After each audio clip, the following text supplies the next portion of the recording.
Bismillahirrahmanirrahim. Assalamualaikum warahmatullahi wabarakatuh. Alhamdulillahirrahmanirrahim. Kita bersyukur pada kesempatan kali ini kita masih dapat melaksanakan kuliah secara daring. Dan pada kesempatan kali ini saya akan membawakan materi berkaitan dengan pengantar manajemen proyek perangkat lunak. Oke. Nah, sebelum kita berbicara tentang manajemen proyek perangkat lunak, kita coba lihat dulu definisinya satu persatu berkaitan dengan istilah-istilah yang akan kita gunakan kemudian. Yang pertama adalah berkaitan dengan proyek. Proyek, seperti yang kita ketahui bahwa proyek ini adalah usaha sementara. Jadi proyek ini adalah usaha sementara. Yang dimaksud dengan usaha sementara berarti akan ada waktu mulainya dan juga waktu berakhirnya sebuah proyek. Jadi usaha sementara yang dilakukan untuk apa? Menghasilkan produk, jasa, atau hasil lainnya yang unik. Dan proyek ini juga merupakan usaha formal. Nah, usaha formal ini yang tadi sudah ditetapkan dalam suatu waktu tertentu dalam masa sementara tadi dengan beberapa karakteristik.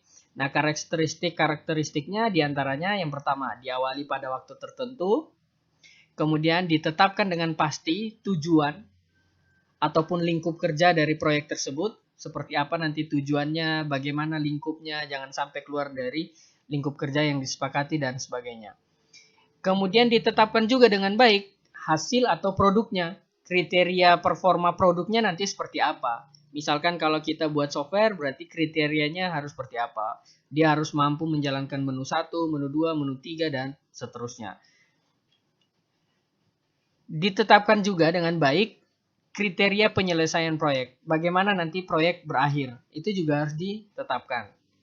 Kemudian ditetapkan titik akhir atau waktu penyelesaian. Ini berkaitan juga nanti ada hubungannya dengan budgetnya. Jangan sampai molor atau tidak sesuai dengan waktunya. Dan kalau tidak sesuai dengan waktunya, molor misalkan berarti akan mengganggu struktur proyek, salah satunya dari konsep keuangan yang dibuat. Nah, dari karakteristik-karakteristik itu, sifat proyek berarti pertama punya tujuan yang unik untuk menyelesaikan sebuah kasus atau sebuah permasalahan tertentu. Kemudian berlangsung sementara karena dimulai dengan waktu tertentu dan juga berakhir di waktu tertentu. Artinya hanya berlangsung di rentang waktu yang sudah dibuat. Kemudian yang ketiga, membutuhkan sumber daya dari berbagai bidang. Ini juga sangat penting sekali, jangan sampai sumber dayanya semua dari satu bidang yang sama. Jadi sumber dayanya juga harus dari berbagai bidang. Misalkan kalau kita bangun rumah ya ada yang khusus bagian dindingnya, ada khusus bagian pintunya, ada khusus bagian atapnya dan lain-lain. Sifat proyek yang lain adalah memiliki sponsor, konsumen utama yang nanti jadi penentu hal finansial dan juga sasaran proyek nanti seperti apa.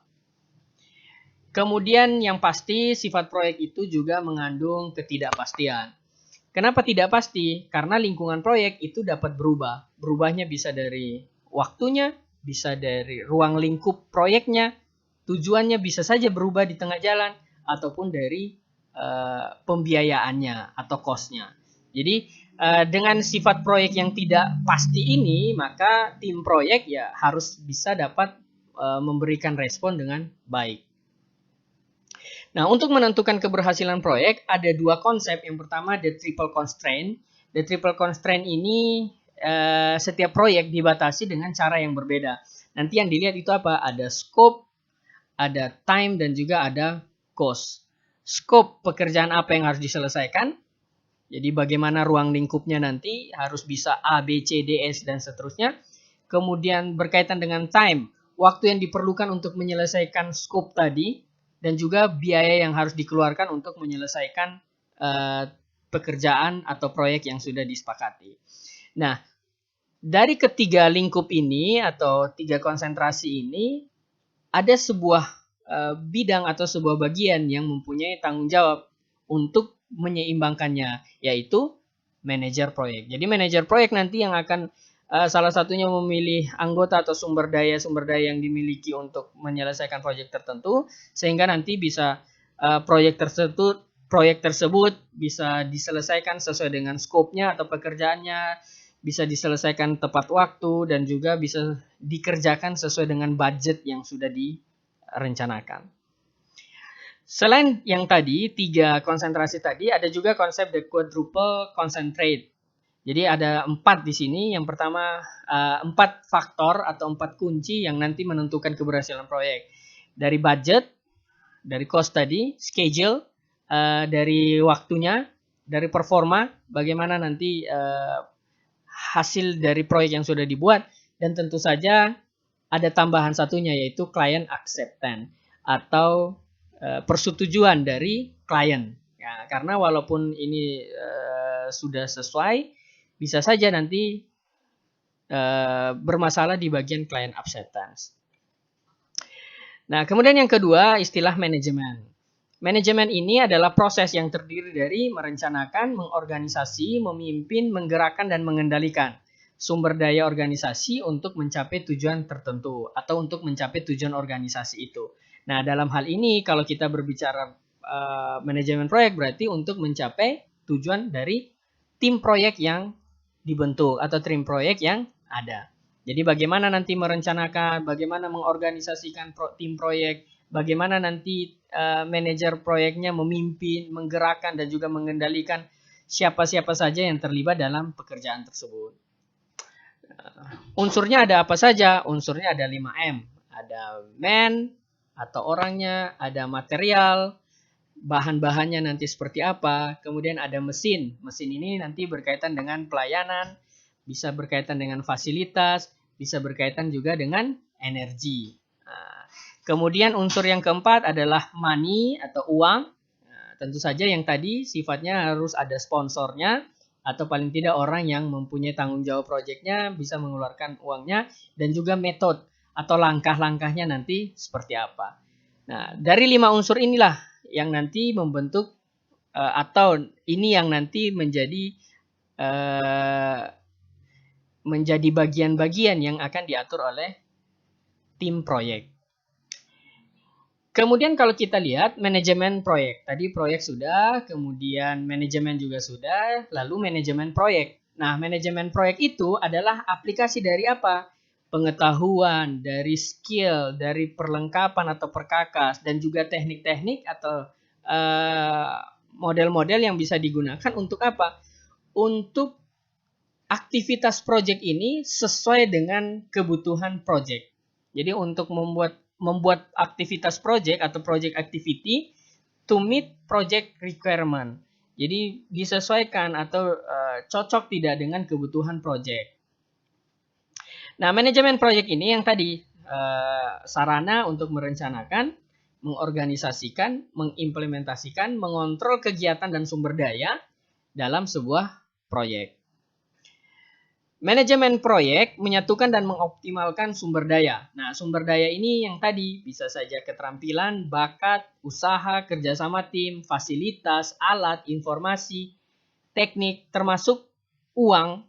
Nah, jadi sumber daya yang ada itu diperlukan untuk apa? Untuk menyelesaikan proyek dengan kategori berhasil.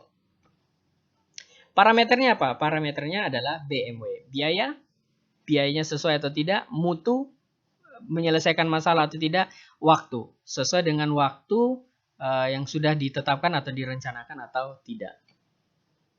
Nah, manajer proyek ini yang bertanggung jawab nanti untuk menyeimbangkan 3 hal tadi, yang BMW tadi, biaya atau cost, M, mutu atau performance, dan juga W, waktu atau schedule. Nah, selain manajer proyek, kalau kita lihat proyek secara keseluruhan, ada pemangku kepentingan di sana atau ada stakeholders. Stakeholder ini adalah orang-orang yang terlibat. Nah, terlibat ini bisa saja mempengaruhi atau dipengaruhi oleh aktivitas proyek. Stakeholder itu kalau kita lihat dalam sebuah gambaran yang besar, berarti dia ada pemilik proyek, komite pengarah, kemudian pelaksana, dan juga pengguna. Atau pemilik proyek, steering komite, ataupun organisator dari komite organisasinya, dan juga pengguna atau kliennya. Stakeholders itu termasuk apa saja? Sponsor, manajer proyek yang bertanggung jawab terhadap tim proyek itu sendiri, staf pendukung di luar tim proyek, customer atau klien, bisa saja juga dari user atau pengguna, dan juga supplier atau pemasok. Nah, kalau tanggung jawab proyek, yang pertama tugasnya adalah memilih tim proyek. Dia harus memastikan tim proyeknya adalah orang-orang yang berkompeten atau orang-orang yang sesuai dengan pekerjaan yang akan diselesaikan. Membuat tujuan proyek dan juga membuat perencanaan untuk nanti dilaksanakan. Jangan sampai sebuah tim proyek tidak punya tujuan atau tidak punya rencana. Nah, maka nanti berkaitan yang tadi, bisa saja nanti biaya membengkak, bisa saja dari waktunya yang molor dan sebagainya. Menentukan aktivitas manajemen resiko. Nah, ini juga sangat penting yang menjadi tugas dari atau tanggung jawab dari manajer proyek. Menentukan aktivitas manajemen resiko. Kira-kira nanti resiko-resiko apa saja yang akan muncul. Karena kita lihat tadi bahwa sifat dari proyek itu salah satunya adalah lingkungan yang mungkin saja berubah. Nah, lingkungan yang berubah ini seharusnya memang sudah bisa diprediksikan aktivitas resikonya seperti apa. Khususnya untuk proyek-proyek yang mungkin sering dikerjakan. Tanggung jawab manajer proyek juga adalah estimasi biaya dan juga atau budgetingnya seperti apa, dan juga menjadwalkan proyek supaya tadi BMW-nya itu dapat terakomodasi dengan baik atau terorganisasi dengan baik. Nah, dan yang terakhir adalah mengelola sumber daya. Mengelola sumber daya ini yang mungkin bagiannya paling terakhir, tetapi ini yang kadang paling susah. Kenapa? Karena berkaitan dengan sumber daya yang lain, khususnya apalagi sumber daya manusianya. Ini adalah sebuah kerangka atau framework dari manajemen proyek. Kalau kita lihat di sini ada 9 area pengetahuan, di mana terdiri dari 4 core function. 4 area untuk core functionnya atau fungsi inti-intinya yang terdiri dari scope management, time management, cost management, dan quality management. Scope-nya ruang lingkup, manajemen ruang lingkupnya seperti apa yang mau diselesaikan, manajemen waktunya, manajemen biayanya atau budgetnya, dan juga tentu saja manajemen kualitasnya, kualitas dari proyek yang dikerjakan.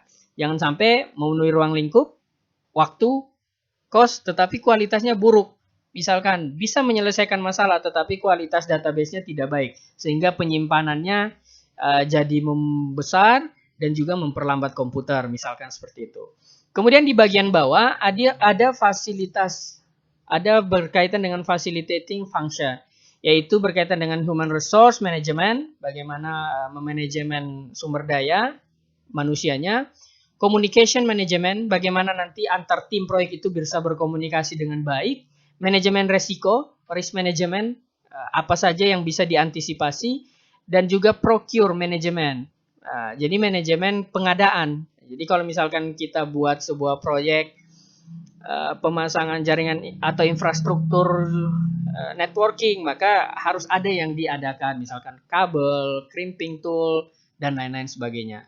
Nah, dari ke-8 area ini, ada satu area lagi yang akan menghubungkan antara core function tadi dengan facilitating function, yaitu project integration management. Jadi, manajemen bagaimana mengintegrasikan antara ke-8 area yang tadi, 8 area di atas, 8 area di bawah dengan area integrasi. Jadi, totalnya semua ada 9 area. Nanti, dengan menggunakan framework ini, ya, ini untuk menjawab apa? Menjawab kebutuhan dan juga ekspektasi dari stakeholder. Stakeholder butuhnya apa? Ekspektasi dari stakeholder itu apa? Stakeholder ini salah satunya adalah customer. Customer pengennya apa? Dari situ kemudian dijabarkan 4 area, 9 area ini, 4 area inti dan juga 4 area pendukung. Kemudian ada tools dan juga tekniknya untuk mengintegrasi tadi, integrasi area-area yang ada. Kemudian ada project sukses. Project pertama sukses, project kedua sukses, project ketiga menggunakan framework lagi dan sukses. Nah, ini yang disebut dengan portofolio. Portofolio project, semakin banyak project yang dikatakan sukses, baru nanti masuk dalam kategori enterprise success atau kesuksesan dengan kategori yang lebih besar lagi. Nah, 4 atau 9 area pengetahuan manajemen proyek, ini ada 4 pilar area pengetahuan, tujuan-tujuan proyek spesifik nanti seperti apa. berkaitan dengan ruang lingkup atau scope, waktu, biaya, dan juga quality atau kualitas. Kemudian 4 area pengetahuan untuk fasilitas. Ini berkaitan dengan alat untuk mencapai tujuan. Sumber daya manusianya, komunikasinya, resikonya, dan juga pengadaannya seperti apa. Nanti dari 8 tadi, yaitu 4 pilar area pengetahuan pada core function tadi, dan juga 4 area yang mendukung fasilitas atau yang memfasilitasi. Nah, ini ada yang manajemen tadi, manajemen integrasi tadi, manajemen proyek untuk integrasi. Dia akan mempengaruhi dan dipengaruhi oleh 8 area yang tadi sudah disebutkan. Dan semua area tersebut penting. Ini yang menjadi catatan. Jadi tidak mungkin kita menghilangkan satu area untuk mengorbankan satu area demi area yang lain. Kemudian kalau kita berbicara lebih spesifik berkaitan dengan kategori proyek perangkat lunak, maka proyek perangkat lunak ini dapat dikategorikan berdasarkan orientasinya. Orientasinya itu bisa saja orientasi produk atau orientasi tujuan. Kalau orientasi produk ini berkaitan dengan bagaimana membuat produk, kemudian detailnya ini ditentukan oleh klien. Nanti klien itu yang bertanggung jawab terhadap produk tersebut. Klien yang akan bertanggung jawab terhadap produk tersebut. Bedanya dengan tujuan, jadi kalau untuk tujuan ya proyek diperlukan untuk mencapai tujuan tertentu. Misalkan untuk mengakomodasi nilai-nilai mahasiswa, maka proyek berbasis tujuan. Tujuannya adalah untuk memanajemen sistem informasi akademik atau akademik di dunia kampus atau di lingkungan kampus, sehingga dibuatlah sebuah sistem informasi akademik atau SIAKAD. Ini berhubungan dengan apa? Level service, SIAKAD, e-learning itu berkaitan dengan level service, pelayanan yang akan kita berikan.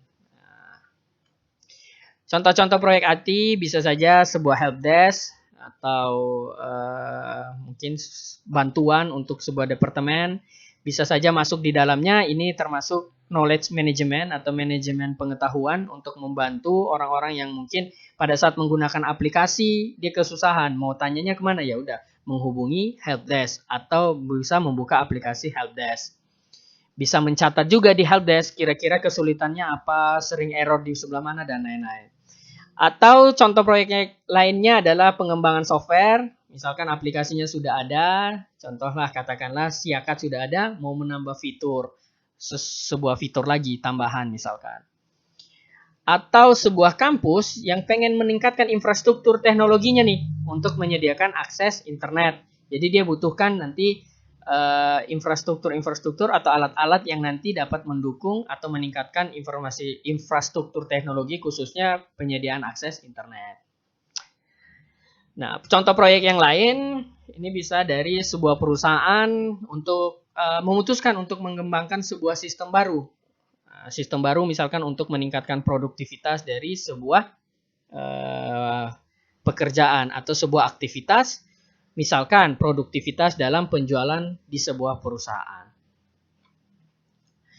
Dan tentu saja proyek perangkat lunak itu juga pasti ada masalahnya. Misalkan spesifikasi pekerjaan yang kurang sehingga kurang jelas nanti apa yang harus dikerjakan. Manajemen mengabaikan IT, ya. Jadi misalkan dia suruh mengerjakan sebuah proyek aplikasi yang besar, tetapi infrastruktur teknologinya tidak mendukung untuk membuat aplikasi tersebut. Kemudian pengetahuan area aplikasi yang kurang, update dokumentasi yang kurang. Dokumentasi ini juga penting. Jadi nanti kita bisa lihat kira-kira di bulan pertama apa yang sudah kita kerjakan, revisinya di sebelah mana. Nanti bisa diperbaiki untuk dilengkapi. Kemudian di bulan kedua kita dokumentasinya lagi seperti apa. Bahkan sampai proyek selesai pun juga harus ada dokumentasinya. Kemudian masalah lainnya itu berkaitan dengan aktivitas sebelumnya yang tidak lengkap, termasuk pengiriman perangkat misalkan kalau kita berkaitan dengan alat atau tools. Nah, pengiriman perangkat yang terlambat ini juga menjadi masalah. Masalahnya bisa saja membuat waktu proyek menjadi molor. Masalah yang lain adalah komunikasi antara teknisi dan juga user yang kurang, atau programmer dan juga klien yang kurang. Komunikasi ini bisa saja nanti duplikasi pekerjaan, atau dia sudah melaksanakan pekerjaan A, dia mengerjakan lagi pekerjaan A di waktu yang berbeda. Komitmen yang kurang, khususnya ketika proyek terikat pada satu orang, kemudian orang tersebut keluar dari tim proyek. Nah, ini juga menjadi masalah. Jadi komitmen antara sumber daya manusianya itu juga menjadi hal khusus yang perlu diperhatikan. Berkaitan misalkan proyek sudah jalan, tiba-tiba ada satu anggota yang keluar. Nah, ini akan menyebabkan organisasi proyek itu akan terganggu. Masalah lainnya, kemampuan keahlian teknikal yang kurang. Ini bisa saja bermasalah ketika kita ditawarkan perusahaan misalkan bisa apa, dijawab bisa, padahal kita kekurangan alat misalkan atau kekurangan pengetahuan.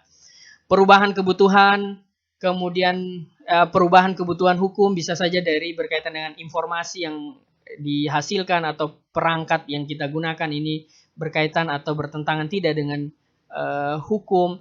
Kemudian perubahan lingkungan perangkat lunak yang semula misalkan ruangannya cukup, ternyata ruangannya tidak cukup misalkan, atau perubahan perangkat lunak dari komputer yang satu dengan komputer yang lain. Ini juga bisa saja terjadi. Misalkan kita bangun proyek menggunakan komputer yang kita miliki. Ketika diinstal di lingkungan aslinya, bisa saja bermasalah dengan spesifikasi komputer yang berbeda. Ini juga harus menjadi perhatian khusus. Tekanan deadline, manajemen jarak jauh, ini juga menjadi masalah proyek perangkat lunak. Dan tentu saja, kalau misalkan sebuah aplikasi atau sebuah sistem yang sangat kompleks tetapi pelatihannya yang kurang, ini juga menjadi masalah dari sebuah proyek perangkat lunak. Nah, itu saja yang mungkin bisa saya sampaikan, mudah-mudahan bermanfaat. Kalau ada pertanyaan silakan tulis di kolom komentar atau bisa di grup WhatsApp. Saya tutup. Assalamualaikum warahmatullahi wabarakatuh.